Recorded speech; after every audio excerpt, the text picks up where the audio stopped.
সম্মানিত ভিউয়ার্স, আসসালামু আলাইকুম। আমরা এসেছিলাম আমাদের বুক ভরা বাওয়ারে মাছ ধরতে। এই লাস্ট একটা গাঁথনি, এটা শেষ। এই যে আমাদের সাথে আছে রুবেল সাহেব। দেখি এইটুকে কি মাছ হয়, আর যেগুলো মাছ পাইছি ইনশাল্লাহ আপনাদেরকে দেখানো হবে। আছে বুক ভরা বাওয়ারের পরিবেশ। ভাঙ্গের রাস্তায় গেল আমার ভাতারের ভাগ চাঙ্গে, আমার নাঙ্গে গো আধা পথে লইয়া মাঞ্জা ভাঙ্গি। আহা, ওই আমার নাঙ্গে গো আধা পথে লইয়া মাঞ্জা ভাঙ্গি। হাহা, সেই ছুরি বুড়ি। থুড়ি বুড়ি টোক।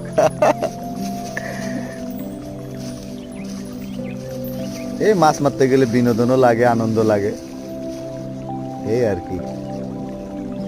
বিকাল টাইমে আসলাম, খাওয়ার মাছ হয়ে গেছে।